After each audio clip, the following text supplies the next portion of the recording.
Und wir sahen in Matthäus 10, Vers 1, wo Jesus seine 12 Jünger raubt und dann rüberschickt, für ihn zu schaffen.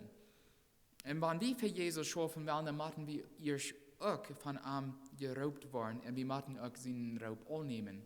Wer wird von Gott geraubt?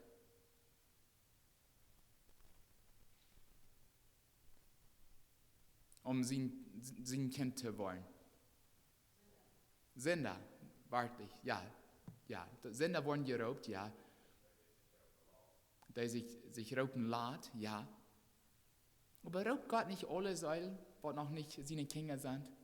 Weil er nicht, dass alle Säulen seine Kinder wollen? Die will, die haben uns alle so sehr lieb. Die raubt und die raubt und die raubt. Aber nicht alle Menschen nehmen seinen Raub ab. Also dann blieben die Sünder und die waren nicht Gott seine Kinder, die waren nicht Gott seine Mitarbeiter.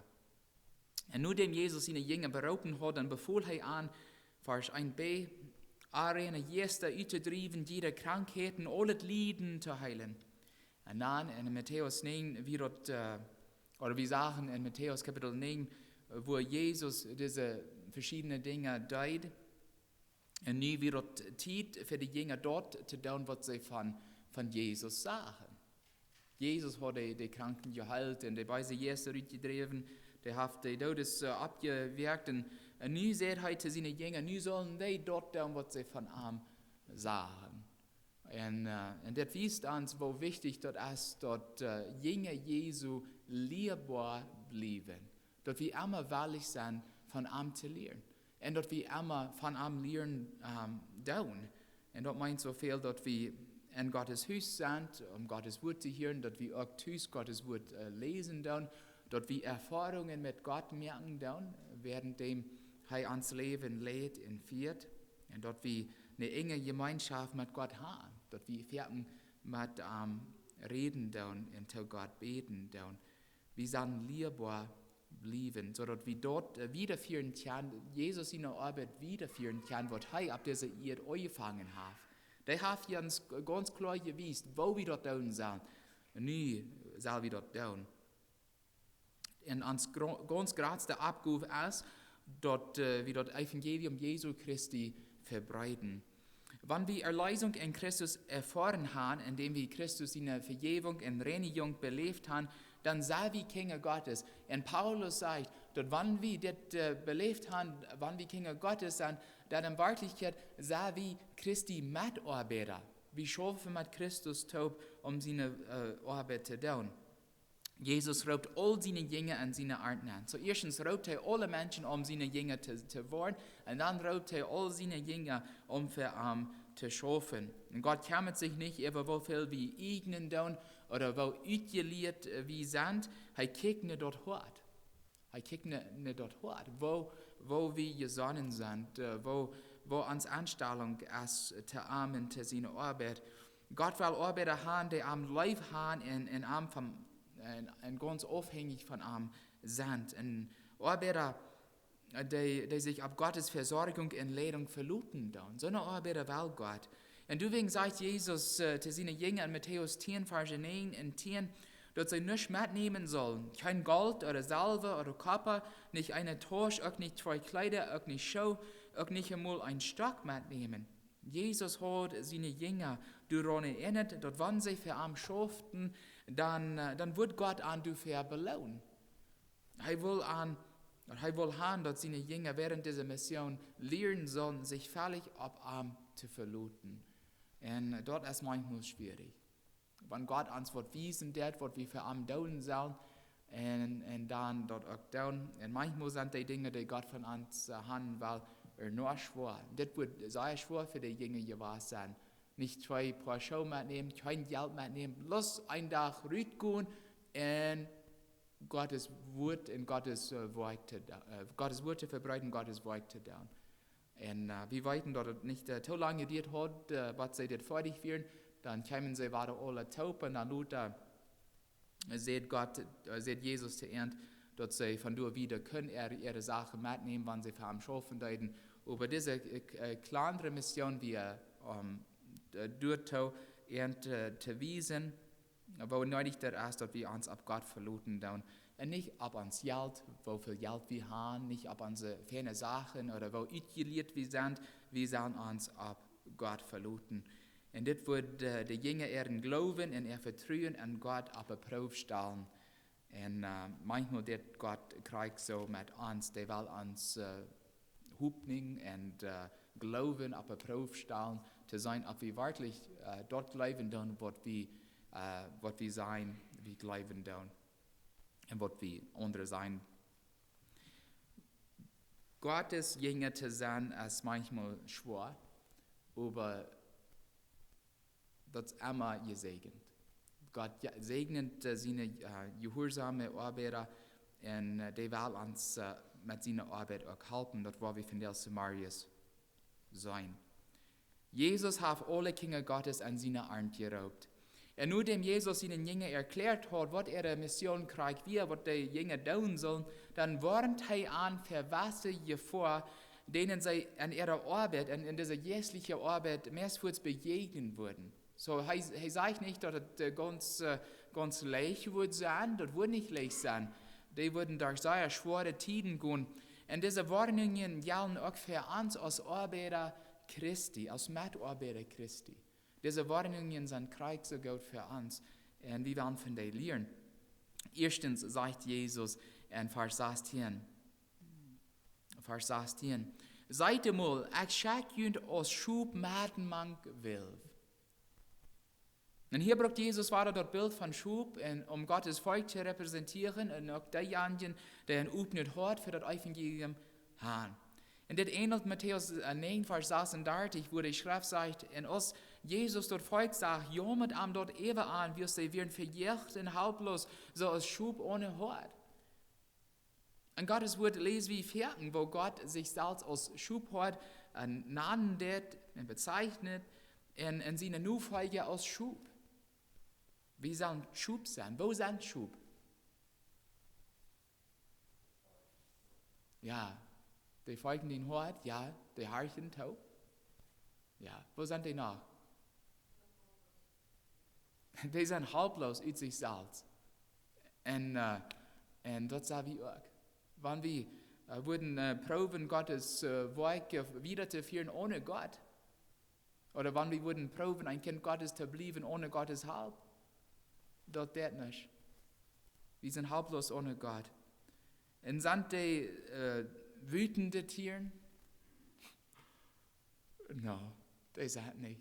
Die sind gelähmt, die sind friedlich, die sind fern, die sind weak. Und so soll wir auch sein. Wir sollen seine Schub sein, die in seine Stamm harchen down. Und Jesus ist ans Hort. Aber wer sind diese Wilde dann, von denen wir groß losen? In verschiedenen Städten in der Bibel lesen wir, wo welche Lehrer am Land, ob geistliche Lehrer oder politische Lehrer, wo die als Wild genannt wurden. Wir sehen, die Schuldlosen utnutzen und misshandeln wurden. Im Alten Testament waren zum Beispiel die Lehrer in Jerusalem so genannt. Der Prophet Hesekiel sagt zum Beispiel in Hesekiel 22, Vers 27, Hesekiel 22, 27, er sagt, die Lehrer am Volk, so, er meint die Lehrer in Jerusalem, sind Krieg so aus Wild, die ihr Frieden verrieten. Sie sind so begierig, dass sie Menschen anbringen, um sich selbst zurückzumerken. So down die Wild, die dann andere Menschen utnutzen. In unserem Text braucht Jesus das Bild von Wild, um seine Jünger zu warnen, dass sie von den Lehrern am Land wurden verfolgt worden. Und nicht bloß die politischen Lehrer, auch von den geistlichen Lehrern, von den Juden. Und dann in Vers 17 bis 18 gibt Jesus noch mehr Einzelheiten darüber, heißt, seid ihr fair für die Menschen, die wollen ihn für gerecht nehmen und an ihre Juden sollen prägeln. Und die wollen für euch gestaltet und Kenntnis gebracht worden, um mithelfen, als ein Segnis über an und über die Völker. Und kurz vor dieser Verse erwähnt Jesus zwei Dinge, die den Jünger halten würden, sich für diesen Wilf zu schützen. Und diese zwei Punkte, weil wir kurz betrachten, wiederführen, diese Betrachtung wiederführen. Er sagt in Vers 16b, Und deswegen sieht klug aus dein Wort. Schlagen. Okay, Kinder Gottes werden vierten als Schub bezeichnet, überschlagen. Klug als Schlagen. Wo sind Schlagen?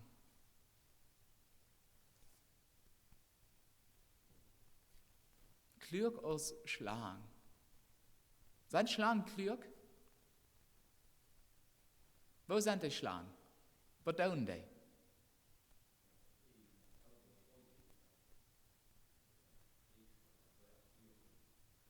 Die sind Pleitsch, nicht? Die sind Pleitsch, die möchten Pleitsch sein, oder die würden niemals ihre Eten oder Freten fangen kriegen. Die haben nicht sehr viel Bein, so die sind nicht sehr busig. Die möchten Pleitsch sein, die möchten Wes haben und die möchten klug sein.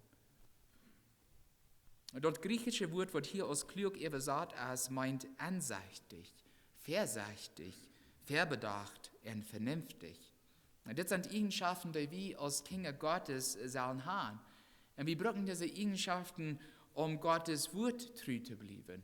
Wir müssen klug sein und dort wir nicht in falsche Lehre weichgeführt worden. Und wir brauchen jegliche Weisheit und wir brauchen jegliche Erkenntnis. Wir müssen Gottes Wort kennen. Jesus sagt in Matthäus 7, Vers 15, seid ihnen fair für die falschen Propheten, die an Schutzkleidern ihnen kommen, aber eigentlich sind sie rietende Welt. Ans sehen, die haben alle Hand Erkenntnis von Tieren. Er lehrt dort an seine Bücher, was er gerne lesen wird und so weiter. Und er verteilt mir dort Einsatzschlangen, vielleicht als ein Kopperschlangen oder Cobra-Schlangen, wenn ich reich sehe, was die nicht Jagd an sich haben, um einen ganzen Elefant anzubringen.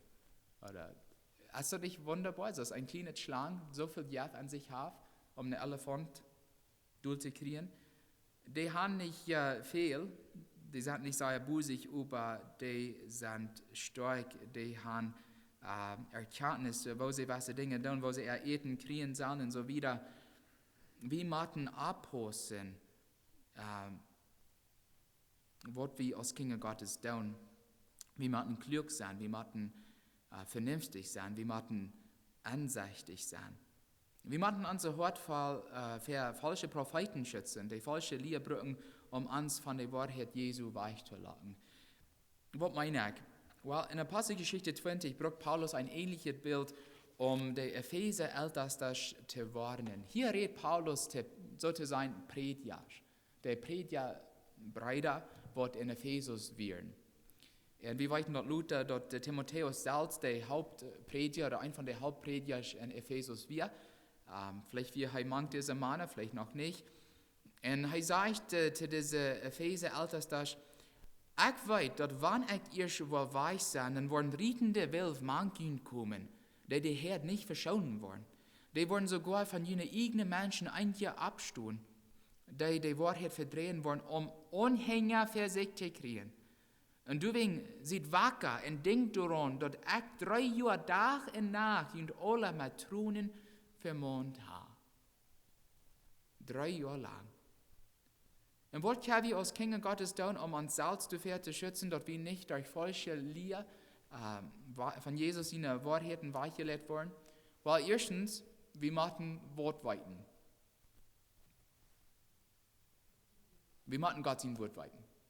Um göttlich klug zu sein, müssen wir erst weiten, was Gottes Willen ist, was Gott von uns verlangen wird. Und dort meint, dass wir Gottes Wort weiten. Dass wir Zeit nehmen, um Gottes Wort zu lesen.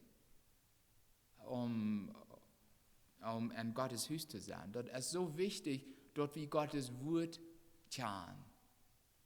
Dadurch kriegen wir Erkenntnis von der Heilige Schrift. Wir müssen Gottes Wort weiten.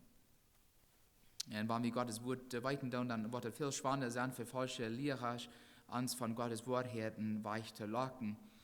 In seinem Brief an die Epheser sagt Paulus, dass sie sollen, und das lese ich in Epheser 4, Verse 13 bis 15, Epheser 4, Verse 13 bis 15, die sollen zu einer Einigkeit am Glauben und Erkenntnis und Gott seinen Sehen kommen, dass wir vollständige Menschen in Christus sind.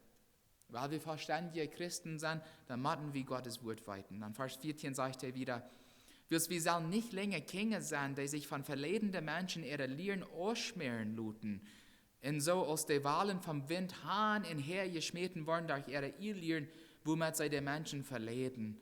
Wir mochten in einem Leifteien Jes die Wahrheit verbreiten, und wir mochten in alles abwußen, in Christus ähnlich worden, der ans Haupt ist. So sei wichtig, dass wir als Arbeiter Christi an den Wahrheiten an Gottes Wort wußen, und dass wir die kennen, und nicht bloß kennen, aber die auch annehmen und ausleben. Mit Gottes Haupt. Das wird Gott von uns will. Denn dadurch wird uns Glauben gratis, und wir wollen uns für falsche Propheten in ihr Lehren beschützen. Wir losen kurz, wo Paulus der Epheser ermahnte, die Wahrheiten mit einem Leifteiligen zu verbreiten. Das ist nicht immer so einfach. Viele Menschen sind ganz taub für Gottes Wort. Die wollen nicht zuhören, die wollen einem nicht anhören. Und dann mit so einem Menschen Geduld zu haben und leichtfertig Gottes Wort zu verbreiten, das ist manchmal schwierig. Aber das, was Jesus hier sagt. In dit steht das Zweite, was Jesus sagt, sagt in Vers 16c von Matthäus Kapitel 10, wir sollen arschelig aus den Düven sein. Zuerst sollen wir als Schlangen sein, klug als Schlangen sein, und nun sollen wir arschelig aus den Düven sein. Und was symbolisieren Düven?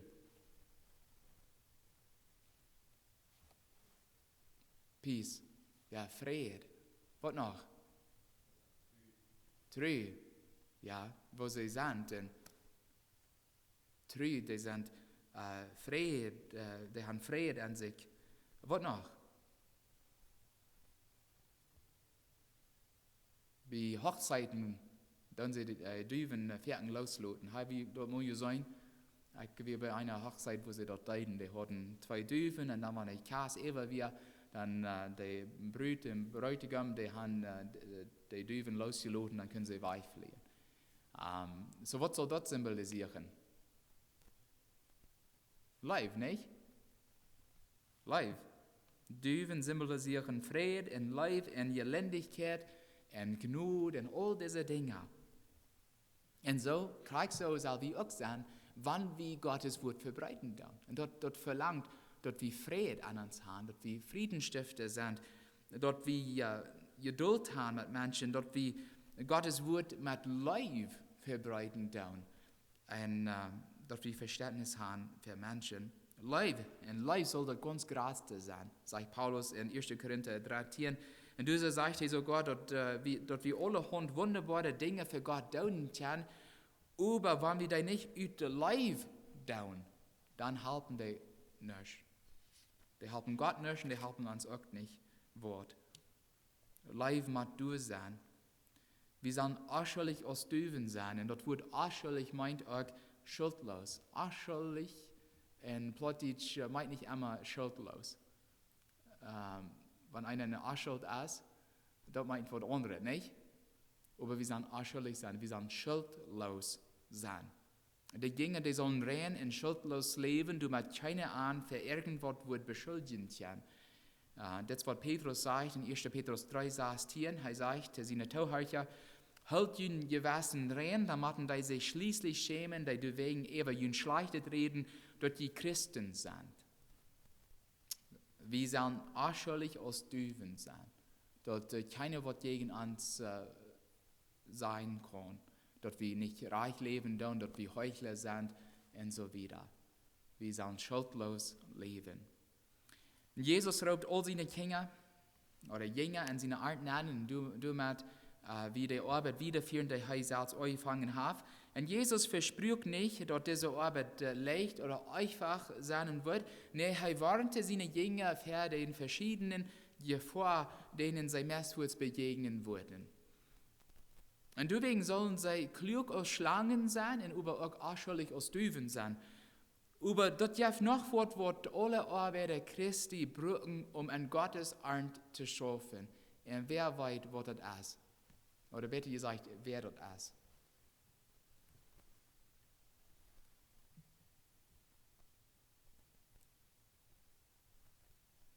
als du nicht Gottes Geist, der Heilige Geist. Wir lesen in Matthäus 10, Vers 1. Und Jesus raubt sich seine 12 Jünger und greift an die Macht an, eine Gäste auszutreiben, jede Krankheit und alle Leiden zu heilen. Wenn Jesus seine Jünger bloß rausgeschickt hat, ohne ihnen Kraft zu geben, würden sie viel Erfolg gehabt haben? Sozusagen nicht. Die würden nicht ein von diesen Dingen haben können. Er gab ihnen erst Kraft und dann schickt er andere. Die mussten Kraft von Buben kriegen. Am Lukas-Evangelium lesen wir, und hier wird er mit Anlass gesagt oder ausgeleicht, dann raubt Jesus seine 12 Jünger taub und gab an Kraft und auch Vollmacht, über alle so tun und auch Krankheiten zu heilen. Lukas 9, Vers 1. Indem sie diese Kraft und Vollmacht gekriegt haben, können sie die Wunder Jesu tun. Und diese Kraft und Vollmacht wie genug, um diesen Karten Mission zu tun. Aber sie würden noch viel mehr Kraft fehlen, um den großen Missionsbefehl Christi zu erfüllen. Wie weiten dort Jesus im Himmel vor, befuhl er seine Jünger, seine Apostel, uit alle Völker Lehrlinge Christi zu merken. Und das gilt uns auch, finde ich. Wir sollen uit alle Völker Lehrlinge Christi merken. Und dort meint Gottes Wort verbreiten. Und dann sagt Jesus zu seinen Jünger, Lukas 24, 49, und ich will jün dort schauen, was mein Vater jün versprochen hat, aber blieft in Jerusalem, bat der Kraft von boven ever jün kommen wird. Und als Bibelleser weiß ich, dass diese Kraft am Pfingsten zum ersten Mal ausgegoten wir aus der Jünger Christi mit den Heiligen Geist gefällt werden. Und dort wir wegen Gottes Geist, was den Aposteln ermöglichte, das Evangelium so weit zu verbreiten, und Wunder Jesu zu tun. Das habe ich mal erwähnt. Ich lese, oder was die Bibelforscher und Historiker, die behaupten, dass die Wasser von den Aposteln ganz bei England gereist wird. So von Israel haben sie können ganz bei England reisen und Gottes Wort verbreiten. Die hatten nicht eine Zürich, die hatten nicht Fortia, Fehler haben sie bloß zu Fuß getan. Und das haben sie können tun wegen Gott mit irgendwie. Und Gott entleden deit. Ist das nicht was Wunderbares? Würden wir uns mal vornehmen, eine Seagraves zu Fuß zu gehen, um Gottes Wort durch zu verbreiten? Wir haben es so leicht. Wir haben Fortia, in ein paar Minuten sind wir durch. Wir haben es so leicht. Und über finalen Tag, durchschnittlich von Kindern Gottes, wird so wenig getan. Und dann ist die Frage, wenn Jesus sagt, gut und merke Lehrlinge uit alle Völker, und nu haben wir das so leicht. Was ist dann die Ursache, wo dann so wenig getan wird? Und ich rede auch zu mir selbst. Dass ich auch mit mehr tun kann, als ich da, um eine Stadt, zum Beispiel, wenn ich einkaufen fahre oder wo immer ich sie, eine Segen zu sein, ein Licht zu sein, und die Gelegenheiten nehmen, die Gott ans Jaft, um sein Wort zu verbreiten, um Menschen anzuluten. Ich kann auch an diese Dinge wissen. So, ich rede auch zu mir selbst hier. Ehe wir in Gottes Arm schaffen können, weil Jesus hat, dass wir mit seinem Kraft gefällt wurden. Wir lesen in der Apostelgeschichte 6, dass aus den Aposteln 7 Helfer sagten, sich um die Wettfrühe zu kümmern, müssen diese Helfer aufrechte Männer sein, die voll Weisheit und Geist werden. Und wenn diese Männer, die sich um die Wettfrühe kümmern sollen, mit dem Heiligen Geist sollen gefällt sein, andere Übersetzungen sein, um Daschen abzurieben, dann ist es klar, dass alle Kinder Gottes den Heiligen Geist brauchen, um für Gott zu schaffen. Lass mich Matthäus 10, Verse 19 und 20 nu weiter lesen. Wenn sie ihn verbringen wollen, dann sieht nicht bedürft darüber, was sie sein sollen, wie es was sie reden sollen, was ihnen grudan gegeben worden, wie es dort sagt nicht je, die du reden über ihren Vater, sind Geist, die darin redet. So das sagt uns, dass Gottes Geist uns nicht bloß Kraft geben will, um ein heiliges Leben zu führen, um Wunder zu tun, aber dort er uns auch helfen, weil ein Leben wollen, während wir für ihn arbeiten, während wir Gottes Wort verkündigen. Jesus sagt dort, Gottes Geist durch seine Jünger reden wird. Wenn sie Erntefarm gerecht bringen wird, dann wird Gottes Geist an Krieg der Reich der wird geben, wo sie das würden sein sollen. Und dort ist der Geist Gottes, der uns hilft, all diese Dinge zu tun. Und die Sache ist, liebe Geschwister, wenn wir proben, Gottes Arbeit zu tun, ohne erst mit Kraft gefällt zu werden, dann wollen wir nicht erfolgreich sein. Jesus sagt, bleib in Jerusalem. Bleib in Jerusalem, bet in Jerusalem, but Gott jünt den Herrn Jesus. Und wenn dort dann, so wie es, wenn wir mit dem Jesus Gottes gefällt worden, dann sagt Jesus, gut, Ruth. Und wenn einer an der Apostel denkt, die wollen in Jerusalem bleiben, entweder durch ganz möglich, die werden taub, die haben eine Gemeinschaft taub, und dann sagt Gott dort, und er sagt, ja, das ist nicht gut. Und dann kam eine große Verfolgung in Jerusalem nach. Und die waren über die ganze Gegend durch dann verstreut, und dann hat Gott viel mehr durch können. Wir sind gut, sagt er. Wach in Jerusalem und dann gut. Paulus sagt in Römer 8, Vers 14, die von Gott seinen Jesus gelehrt wurden, sind Gott seine Kinder. Wenn wir von Gottes Jesus gelehrt wurden, dann sind wir seine Kinder.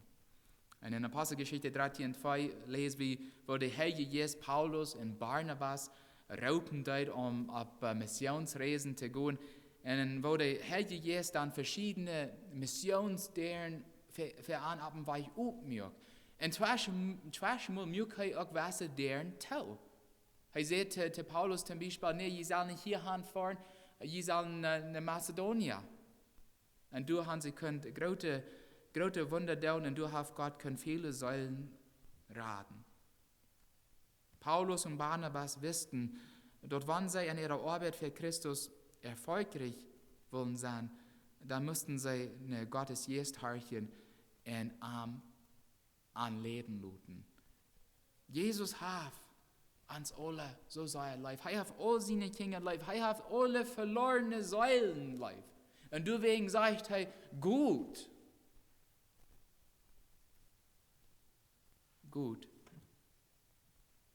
Aber um erfolgreich zu sein, müssen wir klug als Schlangen sein. Und wir müssen arschelig als Düven sein. Und dort meint, wir müssen Gottes Wahrheit und Weisheit live haben. Und verbreiten wollen, und über die so zu verbreiten wollen, dort Gottes Life und genug klar zu sein sind. Und das ist eine große Abgabe, aber Gott wird uns nicht ohne Kraft und Vollmacht rückschicken. Er verspürt uns seinen Geist. Und der Heilige Geist will uns steuern und leiden, während wir für Jesus schaffen. Was sagt ich am Anfang? Was hat Jesus zu seinen Jüngern gesagt, wo sie beten sollen? Freu doch dem Herrn, den der Arnt hielt, dort er Arbeiter schickt, der Arnt anzubringen. So soll wir beten, dort Gott seine Arbeiter rütschickt. Das soll wir. Mag Gott uns helfen. Amen.